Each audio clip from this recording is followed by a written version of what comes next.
One. Hi guys, welcome to my YouTube channel and I hope am I audible and voice properly clear होगी, right? तो चलिए start करते हैं। तो आज हम लोग करने वाले हैं प्रीवियस ईयर क्वेश्चंस। तो अब हम प्रीवियस ईयर क्वेश्चंस स्टार्ट करेंगे एंड बेसिकली आपको कुछ पीवाईक्यूज जो हैं वो मैं ऑलरेडी करा चुकी हूँ। आप लोग एक बार सीमेट का जो क्रैश कोर्स है ना, जो प्लेलिस्ट है ना, जो क्रैश कोर्स फॉर सीमेट करके ऐसे एक प्लेलिस्ट है, तो आप प्लीज़ जाइए और उसको चेक कीजिए। उसमें आपको ऑलरेडी 5 ईयर्स के जो प्रीवियस ईयर क्वेश्चंस है वो मिल जाएंगे। उसके अलावा उसमें 23 का पेपर जो है वो नहीं था, तो वो मैं आपको करा रही हूँ, राइट। 2023, तो ये 2023 का स्लॉट 2 का पेपर हम लोग आज सॉल्व करने वाले हैं, जिसमें कि मैं आपको वीआरसी और जो कि वर्बल रीजनिंग हम लोगों ने किया है ना, तो वर्बल रीजनिंग के जो क्वेश्चंस थे वो मैं डेफिनेटली आपको कराऊंगी। एंड प्लस उसके साथ में जो इनोवेशन एंटरप्रेन्योरशिप, जिसके भी ऑलरेडी आपको मैं 300 क्वेश्चंस जो है आपको उस प्लेलिस्ट में मिल जाएंगे, तो आप लोग जाके चेक कर सकते हैं। वो भी मैंने आपको करा दिए हैं, तो उनके भी मैं कुछ आपको पीवाईक्यूज कराने वाली हूँ। तो 300 क्वेश्चंस जो है ऑलरेडी आपको इनोवेशन एंटरप्रेन्योरशिप के मैं करा चुकी हूँ। उस प्लेलिस्ट में जाके एक बार उस प्लेलिस्ट को चेक कर लीजिए। वहाँ पे आपको जीके के भी इंपॉर्टेंट क्वेश्चंस मिल जाएंगे सारे, तो वो भी आप देख लीजिए। पीवाईक्यूज में आपको जीके के भी करा दूंगी, ठीक है। एक ही सेशन ले लूँगी जिसमें सारे इंपॉर्टेंट आपको पीवाईक्यूज जो है वो मैं आपको करा दूंगी, ओके। तो चलिए स्टार्ट करें 2023 का। फर्स्ट ऑफ ऑल हम वीआरसी से स्टार्ट करेंगे, राइट। तो आपके पास में एक क्वेश्चन है, क्वेश्चन नंबर 1। बट हाँ, इस वीडियो को आप लाइक ज़रूर करें एंड शेयर करें और चैनल को सब्सक्राइब ज़रूर कर लें। थोड़ा मुझे तबीयत खराब थी, इसलिए मैं कल और परसों 2 दिन थोड़ा सेशन ले नहीं पाई थी, बहुत ज़्यादा कफ कोल्ड फीवर था। तो चलिए अभी देखते हैं। तो अब आपके पास में क्वेश्चन है कि arms culture should be proscribed by the government. अब यहाँ पे आपको पूछा गया है, अप्रोप्रिएट मीनिंग बताना है। यहाँ पर आपको ये जो वर्ड यूज किया गया है प्रोस्क्राइब्ड, राइट, प्रोस्क्राइब का मीनिंग क्या है वो आप बताएंगे। जो वर्ड है ना प्रोस्क्राइब, जिसको कि यहाँ पे यूज किया गया है कि आर्म्स कल्चर जो है वो क्या कर देना चाहिए, शुड बी प्रोस्क्राइब कर देना चाहिए, राइट, बाय द गवर्नमेंट। अब यहाँ पे जो प्रोस्क्राइब है इसका अप्रोप्रिएट मीनिंग बताना है आपको कि मीनिंग क्या होता है भाई। प्रोस्क्राइब मीन्स क्या होता है, आप काइंड ऑफ सिनोनिम बोल सकते हो, है ना। तो प्रोस्क्राइब्ड मीन्स क्या होता है, किसी चीज को बैन करना सॉरी, बैन करना, प्रोहिबिट करना, है ना, वो होता है बैन करना। तो प्रोहिबिट कर देना चाहिए। तो अब इसका मीनिंग पूछा है टेक्निकली, तो मीनिंग तो इसका सी हो जाएगा, अलाउ करना, प्रेस्क्राइब करना या डिफेंडेड। ये इसके सिनोनिम्स में आते हैं। जैसे अलाउ करना इसका क्या है, सिनोनिम है, राइट। नेक्स्ट क्वेश्चन पे चलते हैं। नेक्स्ट क्वेश्चन है आपके पास में कि आपको करेक्ट ऑप्शन चूज करना है। यहाँ पर इसके अकॉर्डिंग वर्ब क्या आएगी। अब ये सिंपल सा आपका क्वेश्चन है, ये कहाँ से है, ग्रामर में जैसे बच्चे पूछते भी हैं कि कौन सा टॉपिक इंपॉर्टेंट है, तो ये है आपका टेंस वर्ब का क्वेश्चन। इसमें टेंस ऑफ वर्ब की नीड होगी आपको इसको सॉल्व करने के लिए। तो चलिए देखिए, सिंपल सा क्वेश्चन है ये। यहाँ पे आपको चूज करना है appropriate option, right. Appropriate option क्या आएगा। अब देखो, गोल्ड एंड सिल्वर, बेसिकली हम एंड का यूज कब करते हैं, एंड का, क्योंकि ये सेंटेंस में आपका सब्जेक्ट जो है वो क्या हो जाएगा, प्लूरल हो जाएगा। कैसे, gold and silver, gold plus silver, दो चीजें हो गई। तो यहाँ पे वर्ब क्या आएगी, यहां से देखो फर्स्ट में क्या आएगा, इज आएगा या आर आएगा। फर्स्ट ऑफ ऑल इज नहीं आएगा, इज सिंगुलर के साथ में आता है, ये दोनों ऑप्शंस रिमूव हो गए। तो यहाँ पे क्या आएगा भैया, आर आएगा। चलिए, आर के 2 ऑप्शंस हैं, सेकंड वाले से ही आपका क्लियर हो जाएगा आंसर, आपको ऑप्शंस गिवन है। सेकंड में वॉज आएगा या वर आएगा। देखो, the ship with its crew dash lost. अब शिप विद इट्स क्रू, इसको लोग प्लूरल समझ लेंगे कि शिप है विद इट्स क्रू है, बट यहाँ पे सब्जेक्ट फाइंड आउट करो, इस सेंटेंस में सब्जेक्ट क्या है, क्योंकि सब्जेक्ट के अकॉर्डिंग हम लोग हेल्पिंग वर्ब चूज करते हैं, राइट। यहाँ पे सब्जेक्ट क्या है हमारे पास में, द शिप। अब ये जो द शिप है ये कैसा आपका सब्जेक्ट है, डेफिनेटली कैसा है, सिंगुलर सब्जेक्ट है। सिंगुलर सब्जेक्ट है तो यहाँ पे क्या आएगा, वॉज आएगा, कि एक शिप जो कि अपने क्रू के साथ में थी वॉज लॉस्ट, वो खो गई। वॉज आया तो टेक्निकली हमारा आंसर, क्योंकि वर नहीं आया है, सेकंड में क्या है, वॉज आया, तो आंसर यहीं से क्लियर हो गया। नेक्स्ट भी फिर आप देख लो, बाकी के भी अंडरस्टैंड कर लो। नो कुक और कॉर्नर, कोई भी कोना या नुक्कड़ डैश लेफ्ट अनएक्सप्लोर्ड। तो यहाँ पे क्या आएगा, सिंपल सा है, वॉज ही आएगा। वॉज आएगा क्यों, क्योंकि कोई भी कोना नहीं, कोई भी नुक्कड़ नहीं, कुछ भी नहीं, it means no, neither, nor, इनके साथ में हम सिंगुलर वर्ब यूज करते हैं। Neither my friend nor I. अब आई के साथ में सिंपल सा है, आर का यूज होता है या एम का होता है, किसका यूज होता है, एम का। Neither my friend nor I am to blame. Next question को देखिए, आपको सिंपल सा है, आपको यहाँ पे क्लोजेस्ट मीनिंग बताना है, या इसको आप वन वर्ड सब्स्टिट्यूशन का क्वेश्चन है। राइट, सिंपल सा एक ऐसी मेडिसिन टू काउंटरएक्ट पॉइजन, जो काउंटरएक्ट करती है पॉइजन को, राइट, ठीक है। तो ये क्या है, वन वर्ड सब्स्टिट्यूशन है। तो देखिए वन वर्ड सब्स्टिट्यूशन का क्वेश्चन है, तो देखिए उसको क्या कहते हैं हम, एक्वेटिक तो वाटर से रिलेटेड हो गया, डेफिनेटली एक्वेटिक हमारा आंसर नहीं होगा, राइट, क्योंकि एक्वेटिक क्या है, वो वाटर से रिलेटेड है। नेक्स्ट पे अगर हम जाते हैं, एग्नोस्टिक भी नहीं होगा। एंथ्रोपोलॉजी जो है एक ह्यूमंस की जो स्टडी है उसको हम क्या कहते हैं, ह्यूमन साइंस की जो स्टडी है उसे एंथ्रोपोलॉजी बोलते हैं। तो सिंपल सा है एंटीडोट, एंटीडोट बोलेंगे हम, राइट। नेक्स्ट पे आ जाइए, पिक द करेक्ट सेंटेंस। आपको इसमें से करेक्ट सेंटेंस जो है वो चूज करना है। इट मीन्स बाकी के सब क्या है, इनकरेक्ट होंगे, सिंपल है, राइट।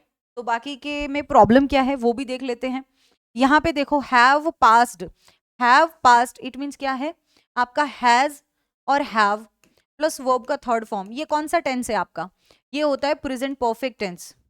ये कौन सा टेंस है, प्रेजेंट परफेक्ट टेंस होता है, राइट। अब प्रेजेंट परफेक्ट के साथ में ये जो लास्ट ईयर है, लास्ट ईयर लिखा है, ये किसका है, ये सिंपल पास्ट में आता है, ये पास्ट का वर्ड है, राइट, पास्ट का वर्ड है। तो यहाँ पे इसको प्रेजेंट टेंस के साथ यूज कर सकते हैं, बिल्कुल नहीं कर सकते, अप्रोप्रिएट नहीं है, रॉन्ग है, ये करेक्ट नहीं है। नेक्स्ट है आई पास द एग्जामिनेशन लास्ट ईयर, ये आपका सिंपल प्रेजेंट पार्टिसिपल बोल सकते हो, प्रेजेंट पार्टिसिपल के साथ में भी पास्ट का वर्ड यूज नहीं होगा, रिमूव कर दीजिए। I am passing the examination last year, अब ये जो है आई एम पासिंग, ये कौन सा टेंस है, ये है आपका प्रेजेंट कॉन्टिन्यूस, प्रेजेंट कॉन्टिन्यूस है ये। अब प्रेजेंट कॉन्टिन्यूस के साथ में भी ये नहीं आ सकता है, सिंपल सी है, लास्ट ईयर जो है एक पास्ट का वर्ड है तो वो पास्ट के टेंस में ही आएगा, जो कि क्या है, ये रहा simple past, I pass the examination last year. तो अप्रोप्रिएट करेक्ट आंसर क्या है, डी है, पास्ट, क्योंकि ये क्या है, वर्ब का सेकंड फॉर्म है, सिंपल पास्ट में यूज होता है। नेक्स्ट आपको करेक्ट मीनिंग बताना है इस ईडियम का, कैच 22। कैच 22 का मीनिंग जो है ना, वो अप्रोप्रिएट मीनिंग क्या है, इस ईडियम का मीनिंग आपको चेक करके बताना है कि क्या होता है। Catch 22 means a situation in which it's impossible to succeed because of conflict, rules and condition। क्योंकि rules and condition conflict हो, उसकी वजह से एक impossible situation create हो जाए, ऐसा तो नहीं होता है Catch 22 का मीनिंग। idioms and phrases आपको मैं ऑलरेडी सारे करा चुकी हूँ, है ना, 150 के आसपास idiom आपको दे चुकी हूँ ऑलरेडी, आपने देखे होंगे टेलीग्राम पे। When you have a large and difficult task to do in the future, या फिर व्हेन अ प्रॉब्लम कॉजेज, एक प्रॉब्लम की वजह से दूसरी प्रॉब्लम क्रिएट हो जाए, which then causes the first problem again, और उसी की, फॉर एग्जाम्पल आप एक प्रॉब्लम को सॉल्व करने गए, उससे दूसरी प्रॉब्लम क्रिएट हो गई, है ना, और जो दूसरी प्रॉब्लम क्रिएट हुई है उसी से अगेन आपकी जो फर्स्ट प्रॉब्लम थी वो फिर से क्रिएट हो जाए, राइट। तो एक प्रॉब्लम की वजह से दूसरी प्रॉब्लम क्रिएट हो जाए और पहली वाली प्रॉब्लम अब तक सॉल्व भी ना हुई हो, कैच 20। नेक्स्ट पे चलते हैं आपके पास में, नेक्स्ट आपके पास पैसेज है, बहुत ही इजी सा पैसेज है, रिलीजन बेसिस पे है, तो थोड़ा सा इसको देखें, तो इसको रीड कर लेते हैं थोड़ा हम फास्टली। कि व्हाट इज रिलीजन, रिलीजन क्या है, अ वेरी कॉम्प्लेक्स क्वेश्चन है। We know religion and we live religion, हम रिलीजन जानते भी हैं और रिलीजन में जीते भी हैं, but how do we explain और डिफाइन रिलीजन, सिंपल हम कैसे उसको डिफाइन कर सकते हैं। Religion is one of the most sensitive और वल्नरेबल एस्पेक्ट है ऑफ ह्यूमन लाइफ का from the very beginning. Thought it look simple, देखने में सिंपल लगता है, it is not simple reality to be easily defined और एक्सप्लेन, इतना simple भी नहीं है। There are many theories proposed regarding to origin of the religion को लेके, काफी सारी थ्योरीज हैं कि पहले ये रिलीजन आया फिर ये आया, वट एवर जो आप सब जानते भी, आई मीन हम उसके बहुत ज्यादा डेप्थ में नहीं जाएंगे, right. As a result of development of अब यहाँ से क्वेश्चन आया हुआ है, डेवलपमेंट ऑफ, पहले क्वेश्चन रीड कर लीजिएगा देन पैसेज पे जाइए, right. Development of speculative, intellectual and scientific mind, और वहां से किसकी डेवलपमेंट होती है, इनकी। However, in spite of the differences in the understanding of this important element, it is confirmed that it is purely a human activity। अब ये क्या एक purely human activity है, क्या, religion, right, human activity है, and it has become an inevitable aspect of human life in West।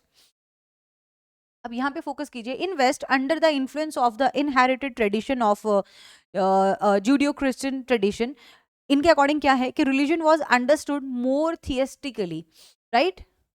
इनके अकॉर्डिंग तो ऐसा है कि इसको अंडरस्टूड किया गया कैसे, more theistically, while in the east, east में क्या है कि it was mostly a response to the experience of natural powers that are beyond human control, जो कि नेचुरल पावर्स जो कि क्या है, बियॉन्ड ह्यूमन कंट्रोल थी, and also in the inner urge of an sorry for an ethical and moral reference. अब एक एटमोलॉजिकली एक वर्ड है रिलीजन, है ना, एटमोलॉजिकली जो वर्ड है रिलीजन वो क्या है, drive from the Latin root से बना हुआ है, किससे, religare, right, and it means होता है टू बाइंड फास्ट, जल्दी से बांधना, रिलीजन भी तो लोगों को एक साथ बांधता भी है कहीं ना कहीं। So the religion has certainly strong emphasis on the community aspects, and it is something that binds fast the members of it together. तो ऐसे ही इसका भी क्या एक कहीं ना कहीं strong emphasis होता है community aspect से, कि लोगों को ना रिलीजन बेसिस पे, है ना, बहुत जल्दी बांधता है एक साथ, कि जो एक पर्टिकुलर रिलीजन के लोग होते हैं वो एक दूसरे को जल्दी काइंड ऑफ एक साथ आ जाते हैं, वो लोग जुड़ जाते हैं, एक साथ जल्दी जुड़ते हैं। When we start thinking seriously on religion, so naturally we fall upon thoughts of the definition of religion. तो जब हम इसको थोड़ा सा सीरियसली सोचना स्टार्ट कर देना रिलीजन को, कहीं ना कहीं हमारे थॉट्स जो हैं वो क्या हो जाते हैं, फॉल हो जाते हैं डेफिनेशन ऑफ रिलीजन पे। देर आर नंबरलेस डेफिनेशंस हैं रिलीजन के। The meaning and definition of religion वो डिफरेंट है according to the socio cultural. अब इसको ध्यान से अंडरस्टैंड कीजिए कि जो रिलीजन के जो डेफिनेशंस हैं, है ना, वो सोशियो कल्चरल हर एक बोल सकते हो रीजन के या हर एक टाइप के लोगों के लिए उसका डेफिनेशन जो है वो डिफरेंट डिफरेंट है, या फिर हर एक रिलीजन के लिए रिलीजन का मीनिंग ही डिफरेंट है। एक टाइप का जो रिलीजन है उनके लिए उसका मीनिंग डिफरेंट है, दूसरे टाइप के लोगों के लिए उसका मीनिंग जो है वो डिफरेंट है। एंड साइकोलॉजिकल बैकग्राउंड वो क्या करता है, डिफर है। अब किसके अकॉर्डिंग है वो थोड़ा सा ध्यान रखें, अकॉर्डिंग टू द सोशियो, क्योंकि इस पे क्वेश्चन है, socio cultural and psychological background, right, एक पर्सन का जो कि रिफ्लेक्ट होता है उस पे। Even the political setting inserts its influence on the understanding of the meaning of religion.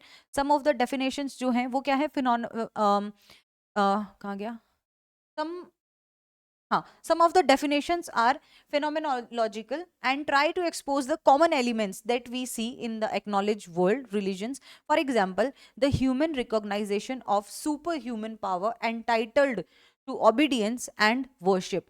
कहीं ना कहीं इसका एग्जाम्पल ले सकते हैं कि ह्यूमन रिकॉग्नाइजेशन जो है ऑफ सुपर ह्यूमन पावर का, वो उसको एंटाइटल करता है एंड ऑबीडियंस एंड वर्शिप करता है। Some other are interpretative definitions भी इसकी हैं। अब आ जाते हैं सीधा क्वेश्चन पे। क्वेश्चन क्या है, the meaning and the definition जो है रिलीजन की वो किन फैक्टर्स पे डिपेंड करती है, अभी हमने देखा है टेक्निकली किन फैक्टर्स पे डिपेंड करती है वो रिलीजन। मीनिंग एंड डेफिनेशंस पूछा है मैंने, वो किस पे करती हैं डिपेंड, राइट। तो अभी हमने आंसर में देखा था, क्वेश्चन में मैंने आपको अंडरलाइन भी कराया था, सोशियो कल्चरल भी था, पॉलिटिकल भी था, साइकोलॉजिकल भी था, एक फिनोमेनोलॉजिकल। टेक्निकली आंसर क्या आएगा, सारे ही फैक्टर्स हैं। In the tradition religion is seen as a response to the experience of the natural power. ये जो एक था कि इन विच ट्रेडिशन, किस ट्रेडिशन में रिलीजन को देखा जाता है ऑफ द नेचुरल पावर्स, वो क्या था, ईस्ट में था ना कि वेस्ट में, राइट। नेक्स्ट चलते हैं, विच of the phrase is closest the meaning of etymology. Etymology का मीनिंग बताना है, सिंपल सा क्वेश्चन। एटिमोलॉजी का आप मीनिंग बताएंगे कि भैया क्या होता है। एटिमोलॉजी मीन्स क्या है, ह्यूमन लाइफ का तो नहीं है, ओरिजिन ऑफ, या फिर ओरिजिन ऑफ रिलीजन, है ना, या फिर origin of ideas and thoughts, या फिर ओरिजिन ऑफ वर्ड्स एंड। तो अब इसके अकॉर्डिंग देखिए क्या आएगा।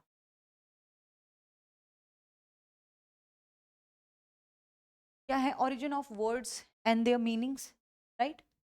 एटिमोलॉजी मीन्स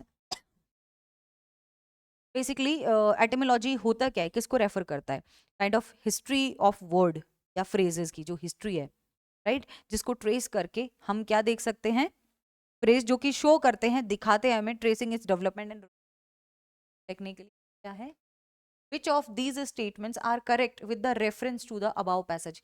पैसेज के अकॉर्डिंग में से कौन सा आपके ऐसे स्टेटमेंट्स हैं जो कि करेक्ट हैं, पैसेज के अकॉर्डिंग आपको बताना है।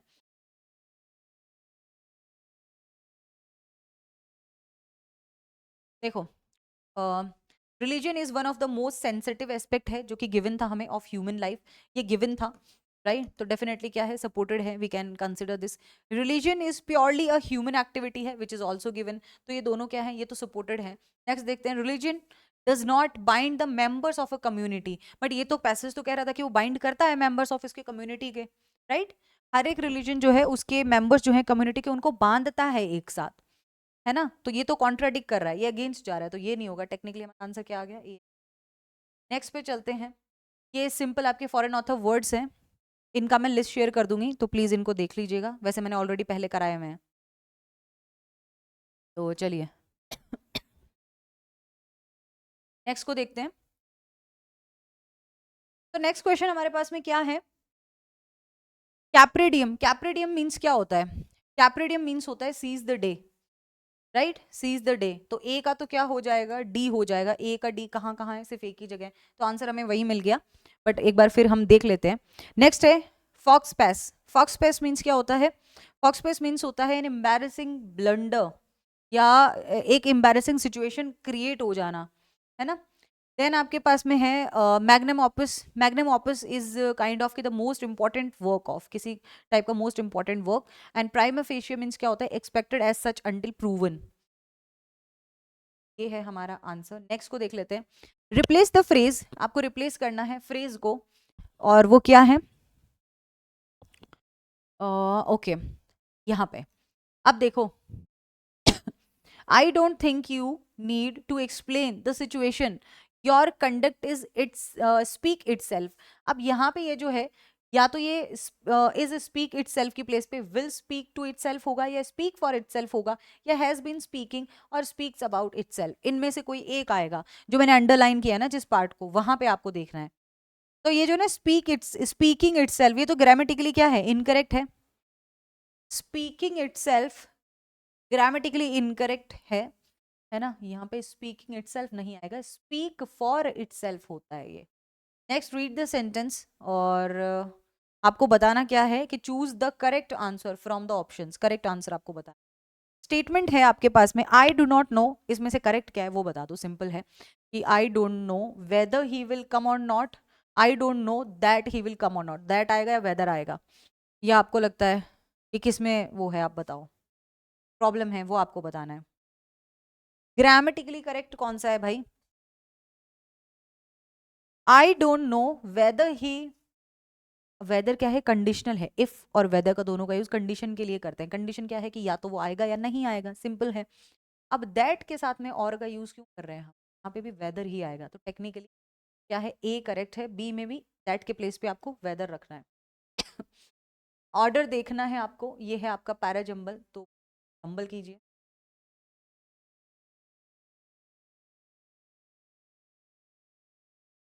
जंबल कीजिए इसको।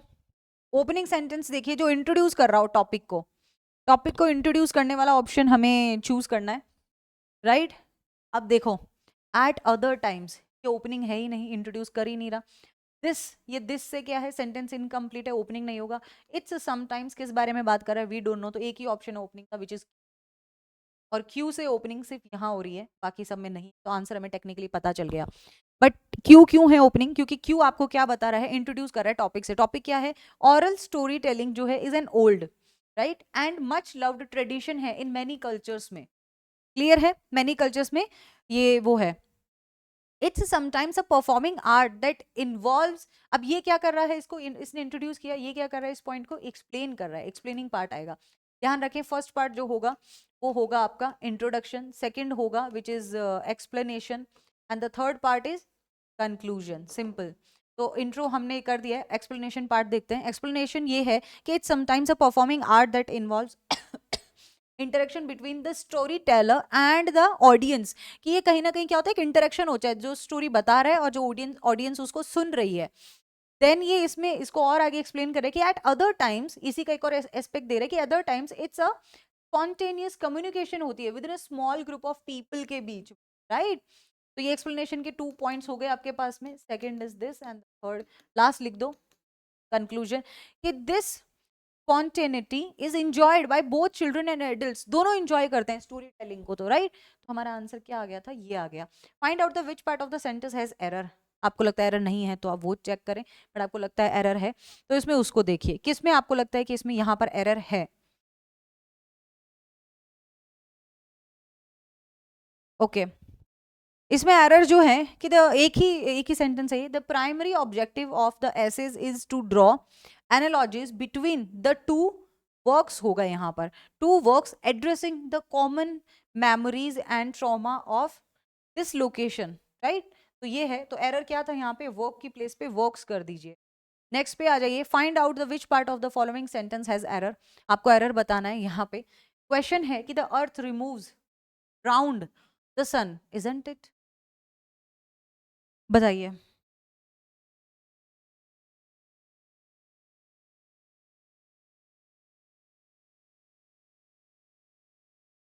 अब यहाँ पे आपको एक चीज पे फोकस करना है, कैसे पता चलेगा क्या एरर है क्या नहीं है, राइट। बाकी सब ठीक है, यहाँ पे ये जो आपको दिया हुआ है removes, sorry the earth moves, ये कौन सा टेंस है, विच टेंस, कौन सा टेंस है ये, सिंपल प्रेजेंट है।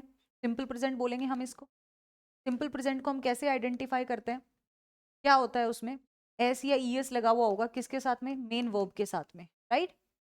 बाकी फर्स्ट फॉर्म में होगा, मेन वर्ब फर्स्ट फॉर्म में होगा विद एस या ई एस। यहाँ पे लगा हुआ है द अर्थ मूव्स, घूमती है, जो काम रेगुलर बेसिस पे होता है ना, या हमेशा होता है, जो यूनिवर्सल ट्रूथ्स होते हैं, इस टाइप की चीजों में हम सिंपल प्रेजेंट यूज करते हैं। तो यहाँ पे दिया हुआ the earth moves round the sun. अब सिंपल प्रेजेंट में क्या इज आता है, वैसे सिंपल प्रेजेंट में कोई हेल्पिंग वर्ब होती नहीं है, बट इफ नीडेड तो हम कौन सी हेल्पिंग वर्ब यूज करते हैं, डू एंड डज को यूज करते हैं, राइट। यहाँ पे इजंट की प्लेस पे क्या आना चाहिए फिर, सिंगुलर के लिए, सिंगुलर के लिए क्या आएगा, सिंगुलर के लिए डज को यूज करते हो और प्लूरल के लिए डू को यूज करते हो, तो यहाँ पे आएगा डजंट इट। तो choose correct option active voice sentence for the given sentence of passive. आपको पैसिव में गिवन है, एक्टिव में ले जाना है। टेक्निकली आपने सीखा होगा एक्टिव से पैसिव में जाना, तो अगेन आपको पैसिव से एक्टिव में आना है।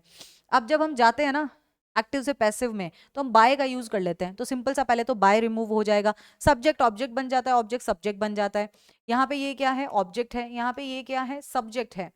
तो पहले तो इन्हीं को चेंज कर दो, ऑब्जेक्ट को सब्जेक्ट बना दो, सब्जेक्ट को ऑब्जेक्ट बना दीजिए, राइट। तो बना दीजिए तो सेंटेंस क्या आ जाएगा, the made, okay.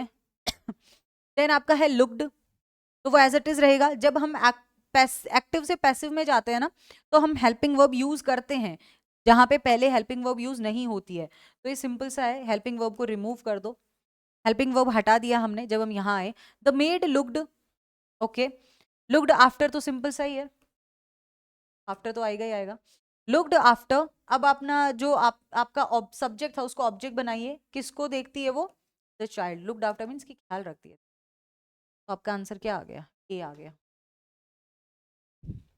Active passive वैसे मैंने कराए हुए हैं, एक बार उसमें प्लेलिस्ट में जाके देख लेना, अदरवाइज एक छोटा सा वीडियो और डाल दूंगी मैं एक्टिव पैसिव का कल मॉर्निंग तक। Choose the correct one word substitution है, सिंपल सा आपका। अब किसका बताना है, lasting for a very short time, उसको हम वन वर्ड सब्सटीट्यूशन में क्या बोलते हैं, आपको ये बताना है, राइट। तो क्या होता है वो, एफेमेरल बोलते हैं उसे हम, एफेमेरल। ये वन वर्ड सब्सटीट्यूशन है, मैंने आपको 150 प्लस वन वर्ड दिए हैं, उन्हीं में से हैं, जाके प्लीज देख लें, आप उनको लर्न कर लें। नहीं पता है कहाँ है तो पहले तो वीडियो देख लें उसका जो मैंने क्लास में कराया था, एंड टेलीग्राम पे भी आपको गिवन है, इंग्लिश वैसे वंश का चेक कर लेना। Identify which of the sentence are correct बताना है आपको, करेक्ट वन बताना है, ठीक है, इनकरेक्ट मत चूज, करेक्ट वन बताना है।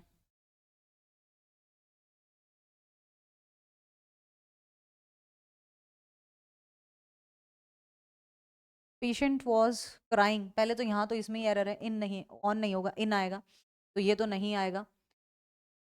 Rama has been living in Delhi, for की प्लेस पे सिंस आएगा, क्योंकि सिंस फोर तब आता है जब अगर आपको एग्जैक्ट टाइम मेंशन ना हो, ये एग्जैक्ट टाइम मेंशन है, यहाँ फोर की प्लेस पे क्या आएगा भैया, सिंस आएगा। इससे हम एग्जैक्ट टाइम निकाल सकते हैं। अब 75 से लेके और अब तक कितने ईयर्स हो चुके हैं, वी कैन काउंट। जहां पे आप टाइम को काउंट कर सकते हो ना, वहां पे सिंस का यूज होता है। जहां टाइम को काउंट नहीं कर सकते या फिर ना ही आपको मेंशन हो, तो वहां पे फोर का यूज होता है, राइट। तो ये भी करेक्ट नहीं है, तो बचा क्या ऑप्शन हमारे पास में, क्या आया भाई, A B and D, A B and D, answer है बी। नेक्स्ट देख लीजिए, नेक्स्ट है आपके पास में identify the correct passive voice. My mother cooks Italian food every Sunday. Simple है, पहले इटालियन फूड को ले आओ। यहाँ पे ये तो है आपका सब्जेक्ट, ये है आपका ऑब्जेक्ट। ऑब्जेक्ट को सब्जेक्ट बना दो, सब्जेक्ट को ऑब्जेक्ट, ये ऑप्शन रिमूव होगा। इटालियन फूड, अब इटालियन फूड एवरी संडे बनाती हैं तो हेल्पिंग वर्ब इज लगेगा, राइट। वॉज नहीं आएगा, वॉज नहीं आएगा तो इसको भी रिमूव कर दीजिए। Italian food is, Italian food is, आगे देखो,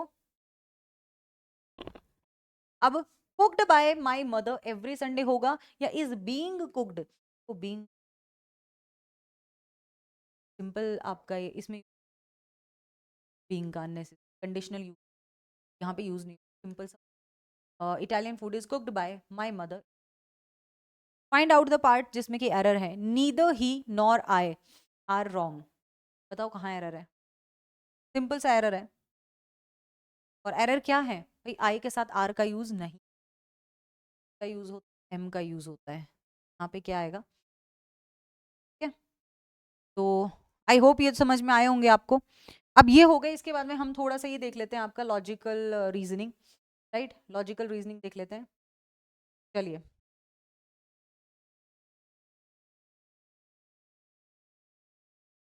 ओके आपके पास में स्टेटमेंट को देखो, पहले स्टेटमेंट क्या है, वीक या स्ट्रॉन्ग आर्ग्यूमेंट आपको बताना है। वीक या स्ट्रॉन्ग आर्ग्यूमेंट आपको चेक करके मुझे बताना है। चलिए बता दीजिए जरा कौन सा वीक है और कौन सा स्ट्रॉन्ग है।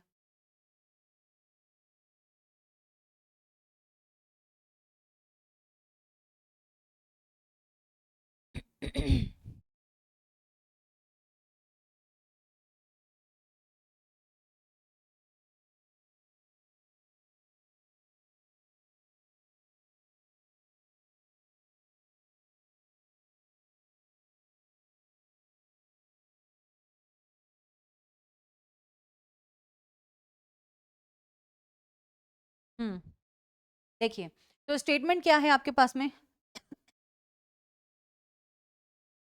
ओके ओके, हम्म, आर्ग्यूमेंट कुछ ऐसे आपके पास में कि women should be allowed to go out alone, womens को जो है अलाउ किया जाना चाहिए बाहर अकेले जाना, वो जा सकती हैं। सेकंड है, अब स्टेटमेंट है ये आपका, ठीक है। सेकंड आपका ये है कि yes it would make them independent, ये इस पे फोकस करना है, this is your statement, right. अब ये जो स्टेटमेंट है ना, उसमें आपको सेकंड और थर्ड में से चूज डिसाइड करना है वो कौन सा स्ट्रॉन्ग है। ओके, सेकंड है yes it would make them independent and safe, उन्हें इंडिपेंडेंट एंड सेफ बनाएगा। दूसरा जो कह रहा है वो कह रहा है कि no they are under the protection of their male affines and they should be with them always. कि जो मेल एफिन, अब कोई भी हो सकते हो, आपके फ्रेंड हो या आपके हस्बैंड हो या फिर आपके फादर हो, आपके ब्रदर हो, राइट। तो उन्हें प्रोटेक्शन में रहने दिया दिया जाना चाहिए बिकॉज वो उनके साथ में हमेशा सेफ रहेंगी। तो आपको क्या लगता है, ये कह रहा है कि फर्स्ट स्ट्रांग है, ये कह रहा है सेकंड स्ट्रांग है, ये कह रहा है दोनों ही स्ट्रांग है, ये कह रहा है both first and second are weak है ना। तो आप बताओ कौन सा है। क्या अगर वुमेन्स को अगर हम अकेले बाहर जाने देंगे तो क्या वो चीज उन्हें इंडिपेंडेंट बनाएगी, वो उस चीज से बाहर अकेले जाने से कोई इंडिपेंडेंट थोड़ी बन जाएगा, राइट। और सेकंड, ये तो वीक है, स्ट्रांग नहीं है। सेकंड कह रहा है कि उन्हें अंडर प्रोटेक्शन रहने देना चाहिए क्योंकि मतलब वो उनके साथ में सेफ रहेंगी। स्ट्रांग आर्ग्यूमेंट नहीं, वुमेन्स को इसलिए बाहर नहीं जाने देना चाहिए क्योंकि वो कोई मेल होगा तो उसके अंडर ही वो सेफ रहेंगे, अदरवाइज वो सेफ नहीं है, तो फिर वो अपना काम कैसे। ये भी टेक्निकली आ गया डी कि भैया दोनों ही क्या है, वीक आर्ग्यूमेंट। नेक्स्ट को देखो, आपके पास में स्टेटमेंट है कि some people believe in the existence of God, कुछ लोग जो हैं वो एग्जिस्टेंस कि गॉड जो है वो एग्जिस्ट करते हैं, उसमें बिलीव करते हैं। तो आर्ग्यूमेंट्स देखो, not everything in this world is created by human, कि हर चीज जो है दुनिया में वो ह्यूमंस के थ्रू क्रिएट नहीं की गई है। ह्यूमन बींग्स आर इम्परफेक्ट है, ये कह रहा है कि ह्यूमन बींग्स तो भैया है ही इम्परफेक्ट। बताओ इज इट ट्रू।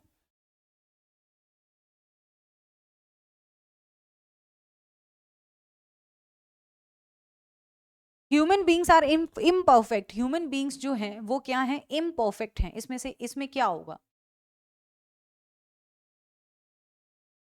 अच्छा ओके, बी ऑप्शन यहाँ ओनली आर्ग्यूमेंट सेकंड इम्प्लिसिट होगा। इम्प्लिसिट पूछा है, इस बार आपको स्ट्रॉन्ग या वीक नहीं बताना है, ठीक है। इम्प्लिसिट कौन सा आपको लगता है कि इसमें से होगा, वो आपको बताना है बस, आर्ग्यूमेंट के प्रेमाइसेस पे फोकस करना है। ओके तो लेट्स सी क्या है अब।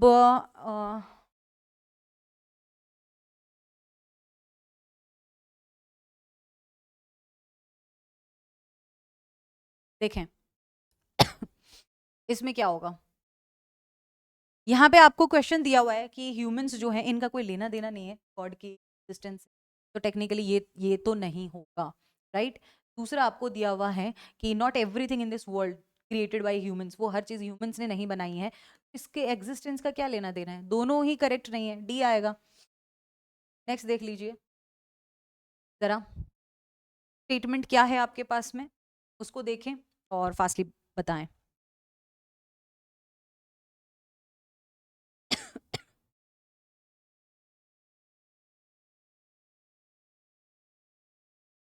स्टेटमेंट है हमारे पास में, स्टेटमेंट कंक्लूजन है कि in a one day match total runs by team ने कितने बनाए थे, 200 बनाए थे।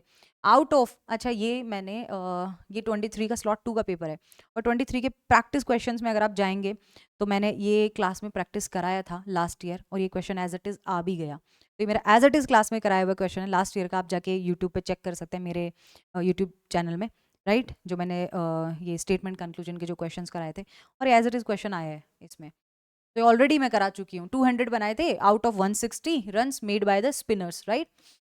तो इसमें से 160 तो किसने बना दिए थे, स्पिनर्स ने ही बना दिए थे। अब यहाँ पे देखो इसको, ये कह रहा है 80% ऑफ द टीम जो है कंसिस्ट, उसमें स्पिनर्स ही 80% टीम में जो प्लेयर है ना वो स्पिनर्स हैं, हम इसके बेसिस पे तो कंक्लूड नहीं कर सकते, कैसे कह सकते हैं। ओपनिंग बैट्समैन वो स्पिनर्स, ओपनिंग बैट्समैन की तो बात ही नहीं हुई, तो आंसर क्या आ गया, डी। नेक्स्ट पे आ जाइए, स्टेटमेंट देखिए, दोनों स्टेटमेंट कॉज एंड इफेक्ट है, आपको लगता है कि है या नहीं है, जो भी आप बताएं।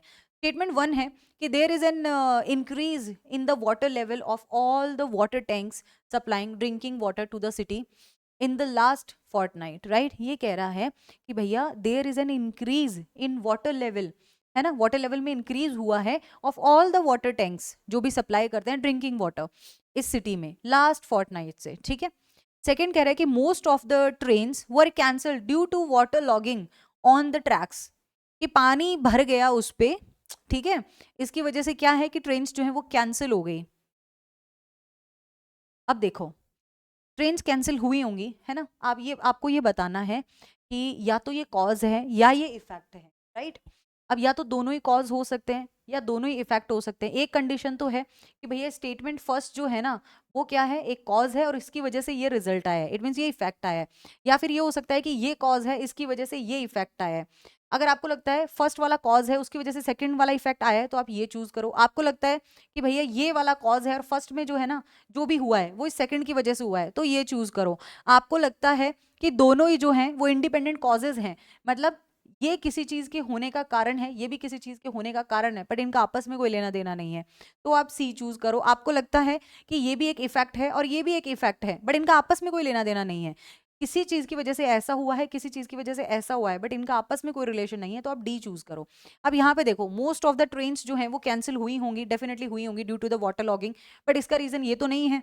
ये क्या है, ये एक इफेक्ट है, ये हमें इफेक्ट देखने का मिल रहा है, हमें नहीं पता इसका कॉज क्या है। ये भी तो एक इफेक्ट ही है कि देयर एन इंक्रीज हो गया है, लास्ट फोर्टनाइट से क्या हुआ है, वाटर लेवल इंक्रीज हो गया है। अब क्यों हुआ है वो नहीं पता हमें, तो ये भी क्या है, एक इफेक्ट है, इसका कॉज क्या है वी डोंट नो, तो टेक्निकली हमारा आंसर क्या आ जाएगा, डी आ जाएगा, राइट। नेक्स्ट क्वेश्चन को देख लीजिए, नेक्स्ट आपके पास में है स्टेटमेंट कुछ इस तरीके से। स्टेटमेंट 1 है इफ सम स्टूडेंट्स, है ना, आपको ये बताना है कि फर्स्ट एंड ये अगर ट्रू है तो आप देखिए असर्शन रीजनिंग की तरह, ये ट्रू है तो देखो, ये ट्रू है तो देखो, आपको ट्रू फॉल्स बताना है बस। तो if some students are intelligent is true, then some students are not intelligent, ये भी ट्रू होगा। ये कह रहा है कुछ इंटेलिजेंट हैं तो बचे हुए कुछ डेफिनेटली इंटेलिजेंट नहीं है।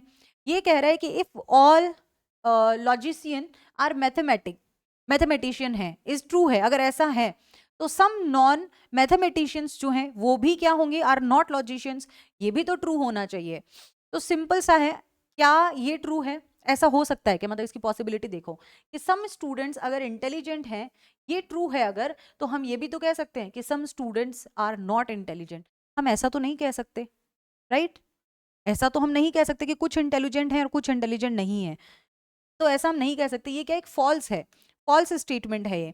सेकंड को देखो कि ऑल लॉजिशियंस अगर मैथमेटिशियन है, सारे के सारे लॉजिशियंस मैथमेटिशियन हैं, अगर ये ट्रू है तो सम जो नॉन मैथमेटिशियंस हैं, है ना, वो लॉजिशियंस भी नहीं है। ये तो कोई जरूरी नहीं है, वो कुछ और भी तो हो सकते हैं। तो ये भी क्या है, ये क्या है, वेट, ऑल लॉजिशियन मैथमेटिशियन, सारे के सारे लॉजिशियंस, सम नॉन मैथमेटिशियंस जो है, हाँ सॉरी, तो वो क्या होंगे, लॉजिशियंस नहीं होंगे, सिंपल है। दोनों अगर क्या है, ट्रू है, ये दोनों के अगर ऐसा है तो ऐसा है, तो अगर ऐसा नहीं होगा तो ऐसा भी तो नहीं होगा, ये आएगा कि फर्स्ट फॉल्स है बट सेकंड वाला ट्रू है, राइट? तो ये थे आपके वीआरसी और जो वर्बल रीजनिंग के क्वेश्चन है। अब बाकी जो आपके इसके इनोवेशन एंड एंटरप्रेन्योरशिप के क्वेश्चंस हैं, उनका मैं एक साथ आपके लास्ट के जो 5 इयर्स के जो हैं उनको एक साथ मैं आपको शेयर कर दूंगी। लास्ट 5 इयर्स के इनोवेशन एंड एंटरप्रेन्योरशिप के, उनको ज़रूर देख लीजिएगा। फिर से क्वेश्चन कोई रिपीट हो सकता है क्योंकि मैंने क्लास में क्वेश्चन कराया था, वो एज इट इज़ आया था क्लास में, और ऐसा ही अभी CUET में भी हुआ था, एज इट इज़ एक पैसेज कराया था, पैसेज का पैसेज ही आया था, तो उनको एक बार प्लीज़ देख लीजिएगा। जो लास्ट टाइम मैं आपको PYQs करा रही हूँ या फिर जो रिविजन क्वेश्चन करा रही हूँ, एक क्रिटिकल रीजनिंग का रिविजन सेशन भी मैं आपके साथ में शेयर करूँगी। तो मिलती हूँ मैं नेक्स्ट वीडियो में, तब तक के लिए bye bye, take care, all the very best. And इस वीडियो को लाइक जरूर कीजिएगा एंड टेलीग्राम जरूर ज्वाइन कर लीजिए, इंग्लिश में सुमन शिकौत, वहाँ पे इसका भी PDF शेयर कर दूंगी, एक्स्ट्रा प्रैक्टिस भी शेयर। ओके, तो चलिए bye bye, take care, all the very best guys.